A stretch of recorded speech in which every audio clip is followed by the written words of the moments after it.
Tababarkan oo ku saabsanaa habaynta qoraalka iyo tayeynta xirfadaha ayaa waxaa loogu talagalay sidii ay uga faa'iideysan lahaayeen dhalinyarada Soomaaliyeed oo ay soo qaban qaabisay Akadeemiyad Goboleedka Afka Soomaaliyeed ee AGA.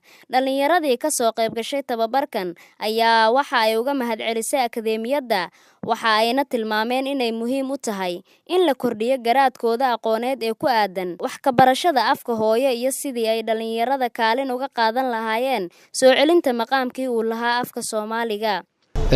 waa maasantahay SNTV magacaygu waxa weeyaan Dalmartay Lacali. waxaan ka mid ahay dhalinyaro inta badan magaaladan ku nool ee wax akhrida waxna qorta. qoraalkan tababarkan wuxuu ahmiyad gaar u leeyahay dhalinyarada wax qorta.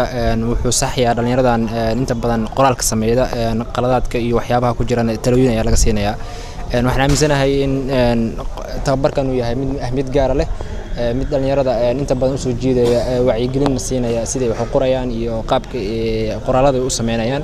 magacaygu waa Xafsa Axmed Cali.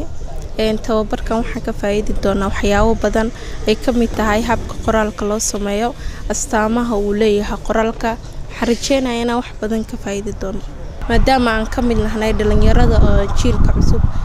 af Soomaaliga waxyaabo badan aan ka garanaynin oo iskuulaadkeena badankood ay ahaayeen luqado Carabi ama Ingiriis oo af Soomaaliga nagu yaraa.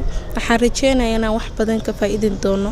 Gudoomiyaha Akadeemiyad Goboleedka Afka Soomaaliga ee AGA, Maxamed Daahir Afrax, ayaa waxa uu sheegay in tababarkan uu yahay mid muhiimad gaar ah u leh dhalinyarada Soomaaliyeed isla markaana ay ugu tala galeen in looga faa'iideeyo ardayda wax ku barata manaahijta afafka qalaad.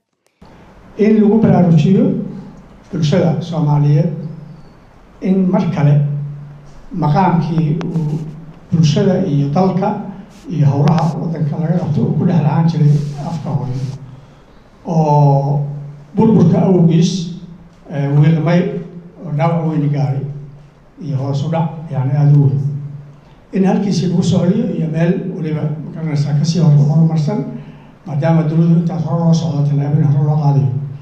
marka hiilka waxaa ka mid ah afka adeegsigiisii oo afaf kale ay meeshii ka saareen intay kusoo duuleen muxuu ahaa ay maqaamkii u lahaan jiray ay ciriiri geliyeen meelo badanna maaragtay muxuu ahaa lagaba saaray. in dhalinyarada wax laga bara afka Soomaaliga ayaa ah mid kaalin muuqata ka qaadan karta soo nooleynta iyo sare u qaadida naxwihii iyo adeegsigii afka Soomaaliga. Maryan Janaqo Axmed, warbaahinta qaranka magaalada Muqdisho.